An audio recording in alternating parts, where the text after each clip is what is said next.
estudiantes del Centro Peruano Universitario de San Marcos, en esta aula virtual. Quien les saluda es el profesor José Córdoba, docente de literatura para este ciclo.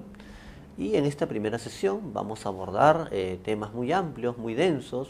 Comenzaremos con géneros literarios, luego pasaremos a figuras literarias que siempre, casi siempre vienen en los exámenes de admisión de San Marcos, muy importante ese tema. Y luego finalmente terminaremos hablando de la literatura griega, enfatizando las obras de Homero, sobre todo la Odisea. Como primer punto vamos a desarrollar el tema de los géneros literarios. ¿Qué son los géneros literarios?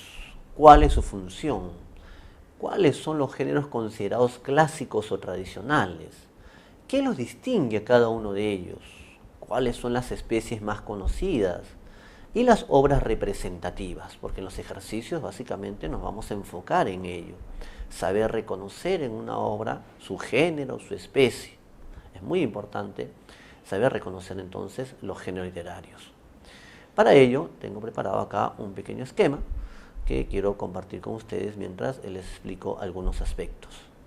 Primero tenemos ahí la definición de géneros literarios, ¿no? Básicamente consisten en sistematizar las obras. ¿Qué significa eso? Clasificarlas, agruparlas, según sus rasgos comunes y generales, evidentemente, ¿no?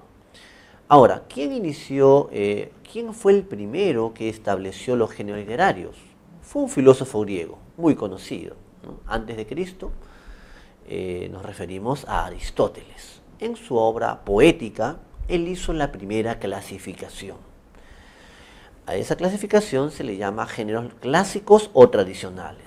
Y ahí podemos reconocer justamente tres: el género épico, el género lírico y el género dramático. Muy bien, a esto se le ha llamado los géneros clásicos. Aquí en el Centro Peruano Universitario nos vamos a ceñir a esta clasificación dada por Aristóteles. Hay otros géneros considerados ya modernos, como el narrativo y el ensayo o género expositivo. Pero nosotros nos limitaremos a esta clasificación tradicional. Veamos el género épico. ¿Qué distingue el épico de los demás géneros? El épico narra sucesos, por lo tanto es esencialmente narrativo. También tiene un carácter objetivo, ya que narra hechos de la realidad exterior al mundo del narrador, ¿no? También puede utilizar el verso, como fue en la antigüedad, y la prosa. También el género épico utiliza lo que es la descripción, ¿no? Descripción de personajes, descripción de lugares, también el diálogo, pero no olvidar que su rasgo esencial es su carácter narrativo. Ejemplos: tenemos la Ilíada y la Odisea de Homero, epopeyas. La epopeya entonces es una especie épica. El poema Emio Cid, de carácter anónimo, es un cantar de gesta. El cantar de gesta también es una especie épica. Novelas, por ejemplo, Conversación en la Catedral de Mario Vargas Llosa. El cuento también lo tenemos aquí. Los gallinazos sin plumas de Julio Ramón Ribeiro. Ahí tenemos entonces algunos ejemplos ilustrativos de este género. Pasemos al siguiente, el lírico.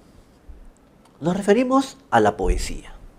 Muchos leemos poesía o hemos compuesto algunos versos, ¿verdad? Y lo que expresa básicamente el género lírico es el mundo interior. De allí su carácter subjetivo. Se le considera el género literario más subjetivo de todos, ¿no? Expresa nuestros sentimientos, nuestras emociones. Utiliza el verso y también la prosa. Incluso la poesía moderna utiliza el verso libre, pero no olvidarse que su rasgo esencial es su carácter subjetivo. Eso lo distingue de los demás. En la lírica vamos a tener también diversas especies. Por ejemplo, la elegía, la cual expresa tristeza o dolor. Un ejemplo sería los yarabíes de Mariano Melgar, que expresan pues este amor contrariado, ¿no? El lamento amoroso. La oda es otra especie que expresa alabanza, entusiasmo. Un ejemplo muy clásico, muy conocido, A la vida retirada de Fray Luis de León. Qué descansada vida la del que huye del mundanal ruido, dice Fray Luis de León. La égloga, que expresa un mundo pastoril idealizado, ¿no? Y de tema amoroso, también es una especie de la lírica. Y así vamos a encontrar otras especies más, pero estas son, digamos, las más importantes. Veamos ahora el género dramático. Nos referimos al teatro. ¿Qué distingue al género dramático de los demás? Básicamente, su carácter de representación de acciones. Es decir, se van a representar acciones mediante el diálogo, el movimiento de personajes en un escenario y frente a un público. Eso es lo que caracteriza al género dramático, ¿no? Para ser representado. Profesor, yo tengo el libro Bodas de Sangre de García Lorca. Sí, pero ese texto es para ser actuado, ¿no? Para ser llevado a un escenario, ¿no? Y ser representado. En el género dramático también tenemos diversas especies, entre ellas la tragedia, ejemplo, Edipo Rey de Sófocles, Romeo y Julieta de William Shakespeare, la comedia, un ejemplo también muy conocido en el caso peruano, Ñacatita, famosa comedia costumbrista de Manuel Asensio Segura, y el drama. El drama es una especie que muchos se lo atribuyen a Lope de Vega. Aunque en clase no vamos a ver a Lope de Vega, pero sí a otro de los grandes representantes del teatro español del siglo de oro, como fue don Pedro Calderón de la Barca y su famoso drama filosófico La vida es sueño. Bien, ahí tenemos entonces la información sobre este primer punto, como son los géneros literarios. A tomar en cuenta el género y especie de las obras representativas. No hay que confundirlas. Hay ejercicios que buscan medir básicamente si hemos procesado muy bien, saber identificar el género y especie de las obras que vamos a desarrollar en este presente ciclo. Bueno, continuando con la semana número 1, pasemos ahora a este segundo punto, como son las figuras literarias. ¿Qué son las figuras literarias? Básicamente recursos expresivos que buscan producir un determinado efecto, sea intensificar una emoción, un sentimiento, embellecer el estilo, etc. Dependerá entonces del propósito u objetivo del escritor. Sobre este punto, sobre este tema, hay muchas figuras literarias. Si uno revisa los manuales, los tratados, vamos a hallar una lista de decenas y decenas de figuras literarias. Nosotros vamos a enfatizar básicamente 6 de ellas, ¿no? Las que aparecen en su separata, que son las más importantes, ¿no? Los ejercicios básicamente se van a circunscribir, se van a ceñir a este grupo de figuras literarias. Comencemos con una considerada pues la más importante, ¿no? La metáfora. ¿Qué es la metáfora? Básicamente expresa un concepto por medio de otro concepto. Veamos un ejemplo. Para un mejor reconocimiento vamos a tener aquí 2 tipos de metáfora, especie de fórmulas para saber reconocerlas. Un primer tipo sería la metáfora A es B. Ejemplo, el tiempo es oro. A, tiempo, B, oro, ¿no? Está estableciendo una relación entre estos 2 elementos. O si yo dijese, tus labios son fresas primaverales. Labios A, fresas B. O un ejemplo también muy conocido del poeta Jorge Manrique. Nuestras vidas son los ríos que van a dar a la mar, que es el morir. Vida, río, muerte, mar. El otro tipo de metáfora es el que tenemos a continuación. A reemplaza a B. ¿Bien? O A sustituye a B. Por ejemplo, el tambor de tu pecho delataba tus nervios. Tambor en este caso, está sustituyendo a latido, a corazón. Otro ejemplo, si yo dijese, las lágrimas del cielo caían, lágrimas está sustituyendo a lluvia. O en tu ejemplo que tienes en la separata, el invierno de la vida, invierno está sustituyendo o reemplazando a vejez.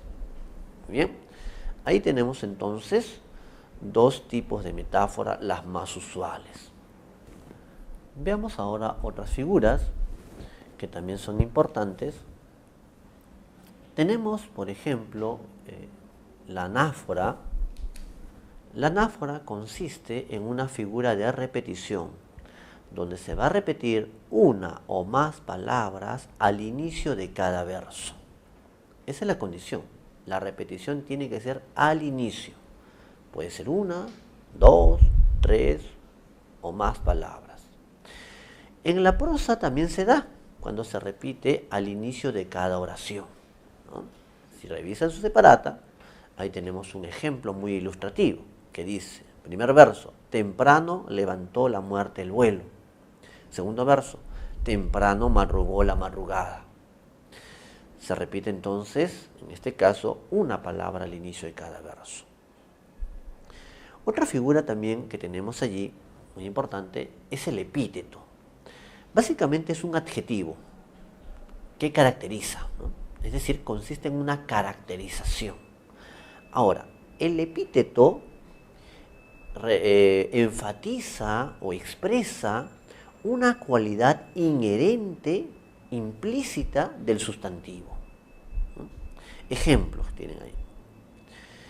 Aquiles, el de los pies ligeros. Ese es su epíteto. Héctor, el de tremolante casco. Pero también cuando yo digo la filuda espada. Filuda es un epíteto de espada, ¿no? Está expresando una cualidad implícita del sustantivo. La blanda almohada, la blanca nieve, la verde hierba, divina Atenea. Ahí tenemos más ejemplos de epíteto. Otra figura muy importante es el hipérbato. Consiste básicamente en alterar el orden sintáctico normal de la oración. Un ejemplo, el verso que dice, marchitará la rosa el viento helado. El sujeto, el viento helado, está en posición final. El orden adecuado debería ser, el viento helado marchitará la rosa. O en su ejemplo que tienen en su separata, dice, era del año la estación florida. ¿Cuál es el orden adecuado? Era la estación florida del año. No confundir el hipérbato con la otra figura que aparece, la hipérbole. Sucede muchas veces en los exámenes, cuando a veces se ponen nerviosos o dudan, suelen confundir hipérbato con hipérbole. La hipérbole consiste básicamente en la exageración de la realidad, sea aumentándola o disminuyéndola. Ejemplo, ¿cuántas veces no habré escuchado en la calle, en una conversación, una persona le dice a otra, siglos que no nos veíamos? Está exagerando su emoción, tal vez de encontrar una amistad o un familiar después de mucho tiempo, pero dice siglos sin verse. O un verso también muy conocido, ¿no? No hay extensión más grande que mi herida. O Vallejo, al inicio de su poema Los 9 monstruos, de su libro Poemas Humanos, el dolor crece en el mundo a cada rato, crece a 30 minutos por segundo, paso a paso. En esto consiste entonces la hipérbole, la exageración. Y finalmente tenemos el símil. El símil se define como una comparación o semejanza, ¿no? Establece siempre una comparación. Los comparativos más usuales, el cómo, parece, cuál. Ejemplo, unos versos de Neruda, de su libro 20 poemas de amor y una canción desesperada. Mariposa de sueño, te pareces a mi alma y te pareces a la palabra melancolía. está utilizando un símil, ¿no?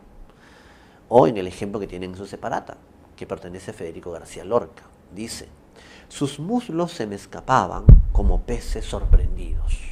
Ahí tenemos en este caso el cómo, digamos un comparativo muy frecuente, muy usual. Bien, entonces estas 6 figuras son imprescindibles, saber manejar su adecuada definición y generalmente puede venir en combinación, es decir, te citan un fragmento, unos versos, y tienes que identificar una o más figuras, ¿no? Entonces hay que saber manejar una adecuada conceptualización y saber reconocerla, ¿no? Y como les dije al principio, en los exámenes de admisión de San Marcos, de las 4 o 6 preguntas, según el área a la que uno postule, casi siempre es fija una pregunta de figuras literarias. Es decir, este tema tiene que estar bien procesado, bien repasado. Continuando con esta sesión, vamos a desarrollar ahora el tema de la literatura griega.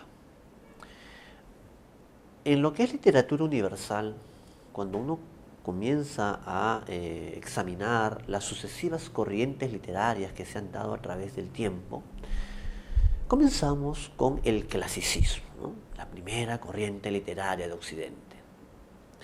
El clasicismo abarca la literatura griega y la literatura latina o romana, pero el molde original fue la literatura griega. Se caracterizó justamente por su carácter formativo y originalidad. Va a influenciar en las posteriores corrientes o movimientos literarios. La literatura griega es muy amplia. Según los manuales o tratados, se puede dividir en varias etapas o periodos. El primer periodo o etapa, la más antigua, se le denomina arcaico o jónico. Estamos hablando de muchos siglos antes de Cristo. Allí se desarrolla la épica y la poesía. Es allí donde vamos a enfatizar a Homero y sus grandes epopeyas, la Ilíada y la Odisea. Vamos a primero a puntualizar las características en común de las epopeyas homéricas. Ambas fueron compuestas en una época donde no había escritura en Grecia.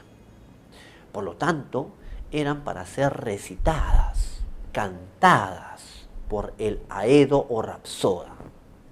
Así se denominó al compositor en la antigüedad. Si Homero existió, porque hay todo un debate sobre su existencia, la famosa cuestión homérica, si Homero existió, entonces fue un aedo o rapsoda. Entonces la Ilíada y la Odisea fueron compuestas para oyentes, no para lectores. Otro rasgo en común de estas dos grandes epopeyas es que ambas están divididas en 24 cantos o rapsodias. La figura literaria predominante va a ser el epíteto. Y el tipo de verso es el hexámetro, llamado verso heroico también.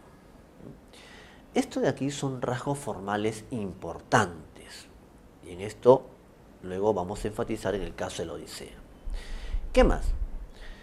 Ambas, la Ilíada y la Odisea, tienen un fondo común, la famosa guerra de Troya, ¿no? Están relacionadas a esta famosa guerra. También ambas epopeyas nos retratan una sociedad aristocrática, un mundo señorial. Los protagonistas son reyes o príncipes, ¿no? Agamenón, Menelao, rey de Esparta, Odiseo, rey de Ítaca, ¿no? Ahora, esta sociedad aristocrática tiene su ideal en el pasado, un ideal heroico que los empuja a alcanzar, a lograr la fama. Veamos ahora el caso de la Odisea. Analicemos esta que es una de las grandes epopeyas de Homero. Si nos fijamos en el esquema, ¿no?, he trazado una división. Primero estoy enfatizando, ¿no?, los rasgos formales, ¿no?, género, especie, estructura, figura literaria predominante y tipo de verso. Hay muchas preguntas o ejercicios ¿no?, que enfatizan los rasgos formales de una obra. Cuando tú veas en el enunciado, ¿no?, que te piden solamente enfatizar rasgos formales, entonces inmediatamente tienes que acordarte de lo siguiente: a qué género pertenece, cuál es su especie, ¿no?, su división, si es una obra teatral, cuántos actos tiene, ¿no?, en este caso la Odisea, cuántos cantos posee, qué figura literaria es la que predomina, qué estilo, puede ser un estilo popular como en el Lazarillo de Tormes, o en estilo culto como en las obras de Góngora, ¿no?, el tipo de verso que emplea, etc. A eso se denominan rasgos formales, y es lo que justamente he separado en esta primera parte. Entonces, la Odisea pertenece al género épico, ya que narra sucesos, en este caso los viajes, las aventuras de Odiseo. Es una epopeya porque narra sucesos de la edad antigua, ¿no?, la división en 24 cantos o rapsodias, el epíteto como figura destacada y el verso, que es el hexámetro. Luego, en este segundo apartado, estoy aquí enfatizando el tema central. Homero, desde el inicio de la Odisea, nos plantea el tema central. Canta, oh musa, las aventuras del varón de multiforme ingenio. Es decir, nos va a narrar el retorno de Odiseo a su patria, Ítaca. ¿Qué lo impulsa al héroe a regresar a su patria? Uno, el amor a la familia y también el amor a la patria. Muy bien. ¿Qué visión de la vida nos plantea Homero en esta famosa epopeya? Para Homero, la vida es un viaje difícil, pero necesario para que el héroe logre su realización personal. ¿Y qué virtudes se exaltan en esta obra? La astucia y el ingenio, ¿no? Odiseo va a lograr sobrevivir a múltiples aventuras gracias a su inteligencia.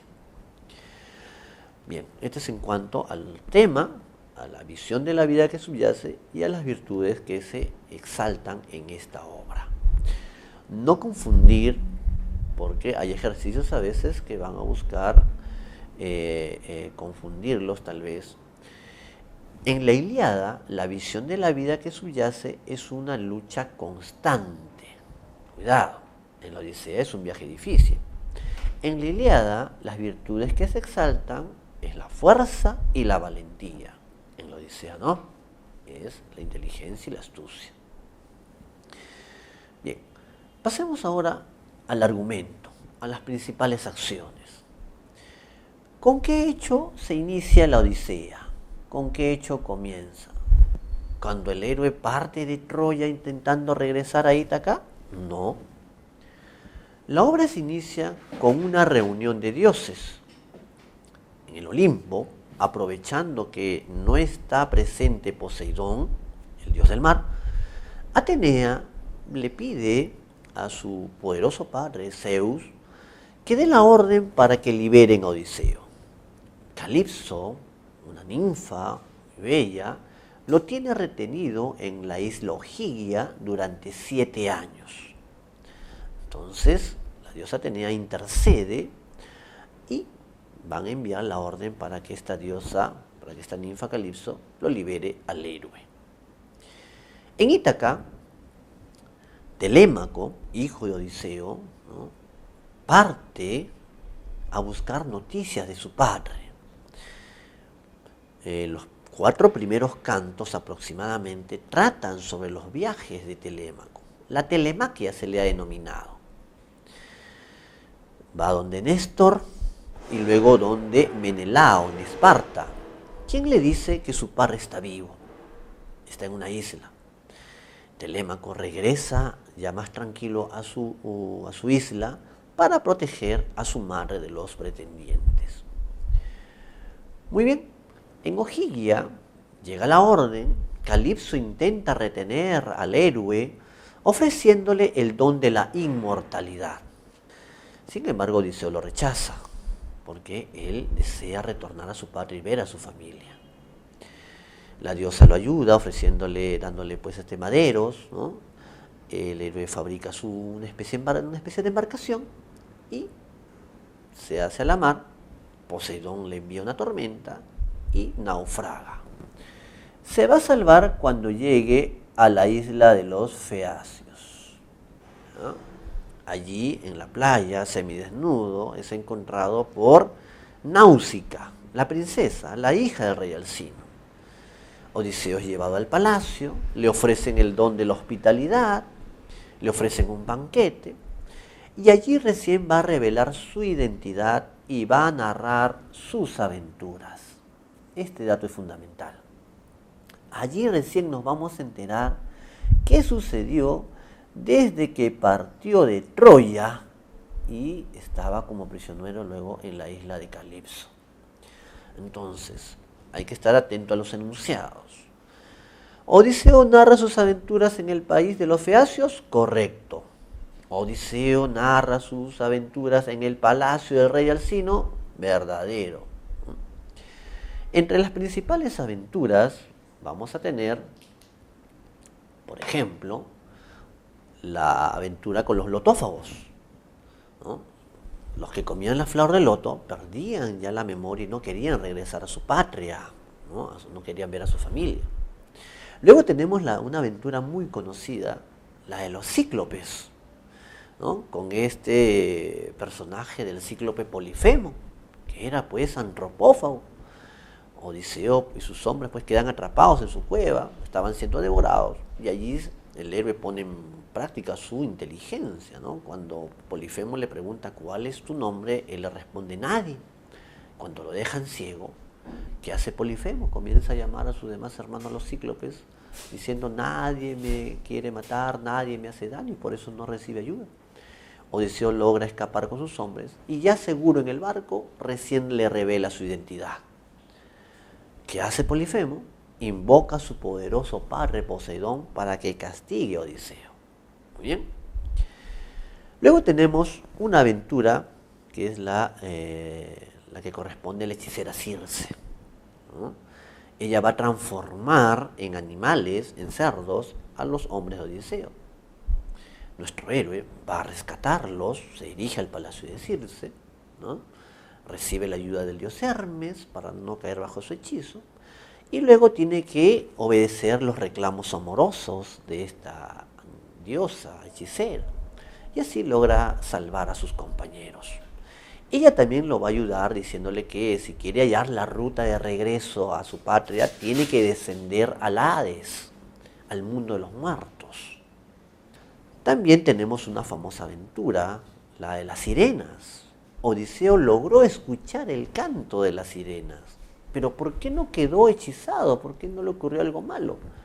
Porque se hizo amarrar fuertemente con sogas al mástil del barco, mientras sus hombres iban remando tranquilos porque tenían cera en los oídos, ¿no?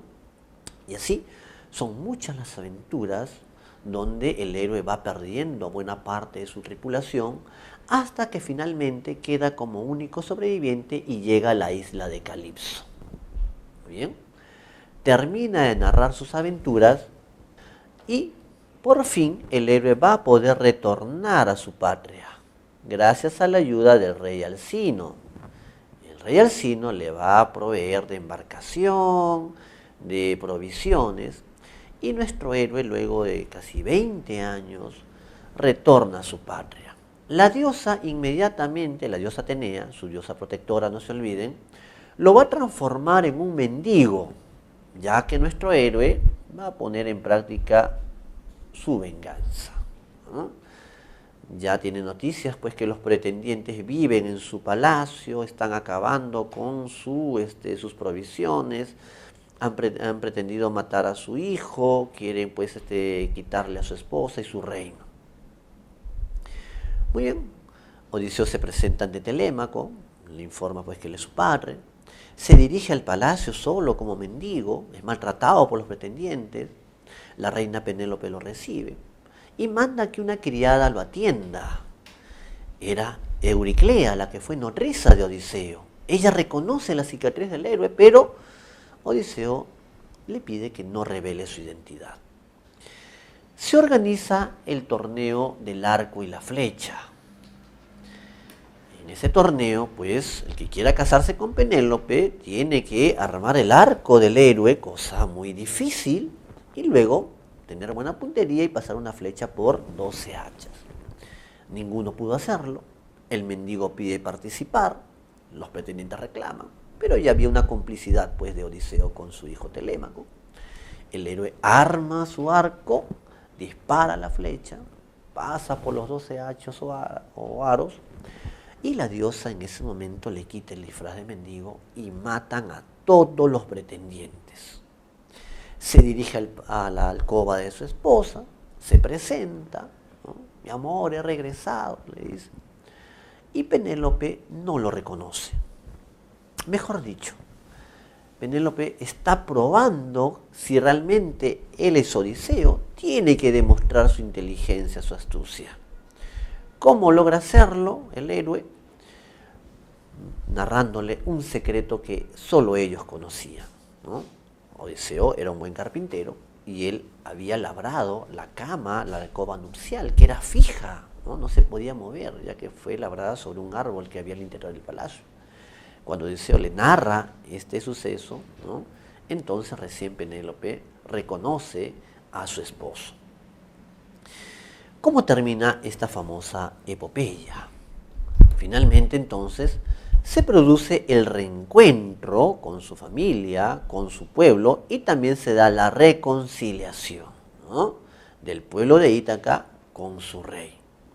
Ahí tenemos entonces la parte final de la Odisea. No se olviden que para Homero la visión de la vida que subyace aquí es que la vida es un viaje difícil pero necesario para que el héroe logre su realización personal. Bien, luego de la parte teórica que ya hemos realizado acerca de los géneros, las figuras y la épica griega con la Odisea, vamos ahora con el desarrollo de los ejercicios propuestos para esta semana número 1. Veamos la pregunta número 1. Marque la alternativa que completa correctamente el siguiente enunciado sobre los géneros literarios. El género, espacio a completar, manifiesta la emoción personal, donde el autor expresa esencialmente su mundo interior. Esto lo convierte en el más subjetivo e individual de los géneros literarios. Hasta ahí ya podemos dar con la respuesta, ¿no? Se refiere al género lírico, que es el más subjetivo, el que expresa, pues, las emociones, los sentimientos.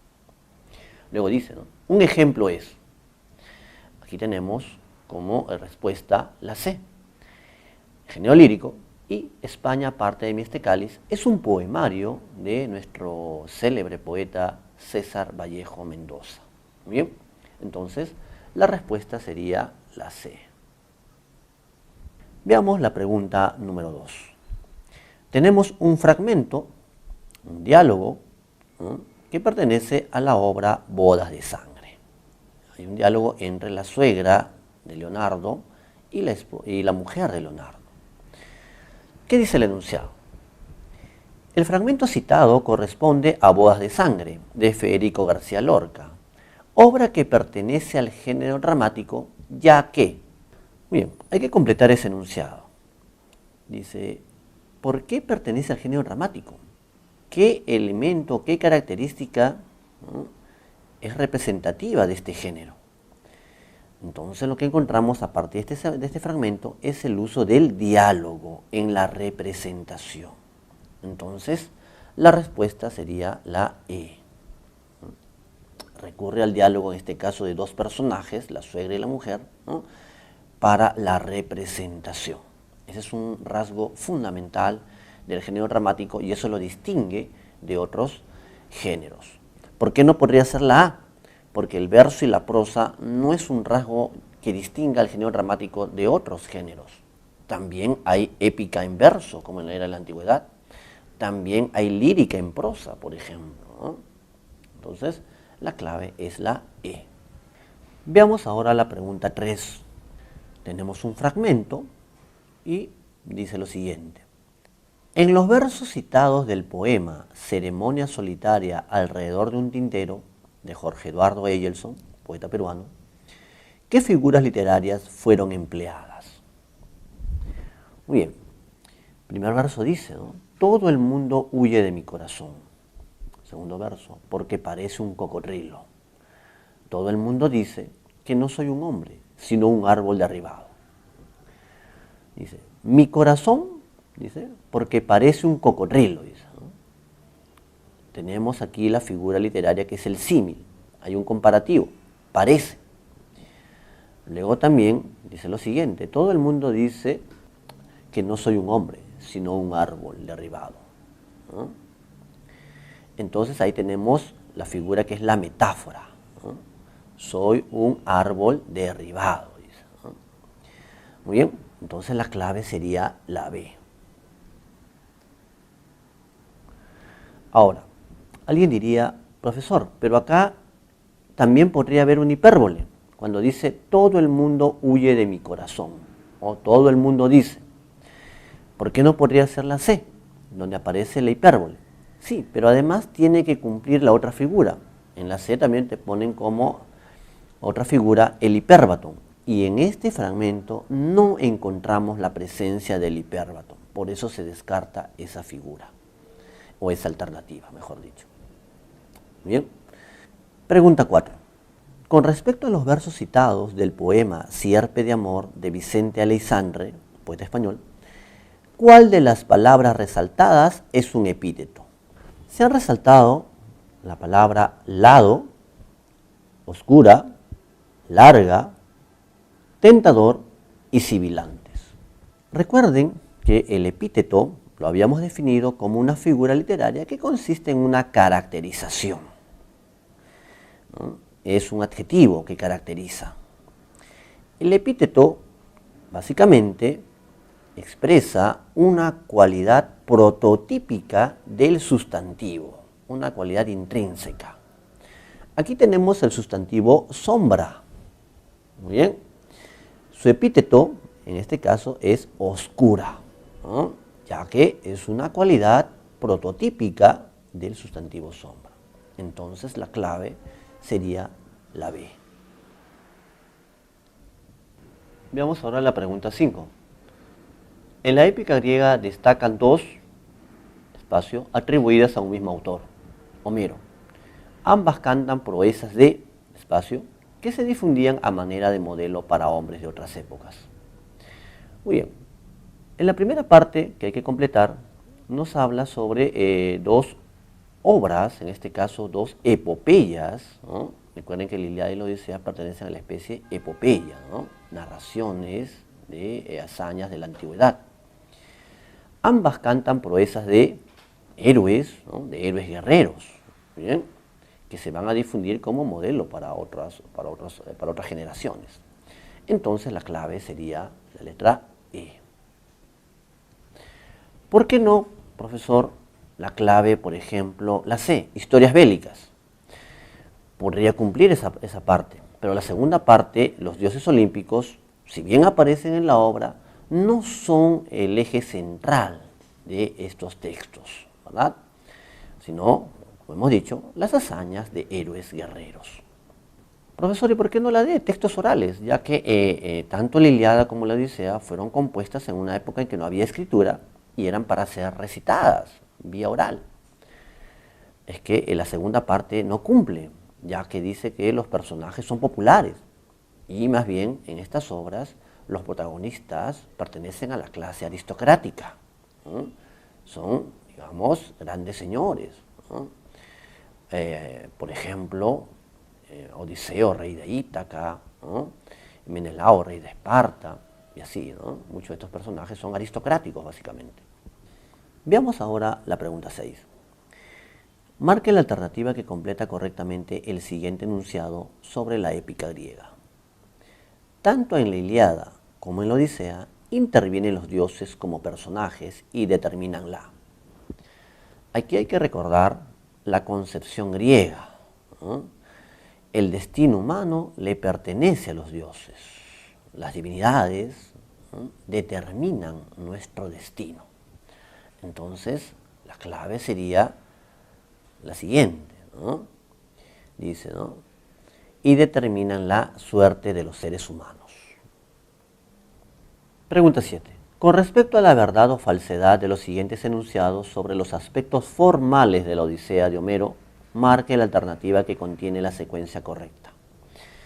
Aquí la pregunta está enfatizando, está el subrayado, los aspectos formales.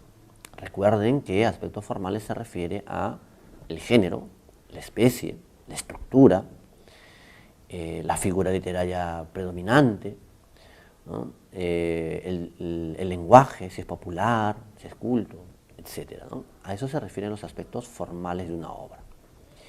Primer enunciado. Contiene un total de 24 rapsodias más 1 de introducción. Falso. La Odisea no tiene un canto de introducción, solo 24 cantos o rapsodias. La figura literaria utilizada constantemente en esta obra lírica es el epíteto. Este enunciado es falso. ¿Por qué? Porque la Odisea no es una obra lírica, es una obra épica. No pertenece al género lírico, sino al épico. Si bien el epíteto es la figura preponderante, este aspecto de que no corresponde al género lírico hace que el enunciado sea falso. Desarrolla el tema del retorno del héroe griego Odiseo a Ítaca, su patria. Falso. ¿Por qué? El tema del retorno de Odiseo no es un aspecto formal. Recuerden, el enunciado nos está restringiendo a los aspectos formales. Este es tema de la obra. Falso. El poeta griego, para la composición de la obra, hace uso del hexámetro. Correcto. El hexámetro es el tipo de verso, ¿no?, de la Ilíada y también de la Odisea.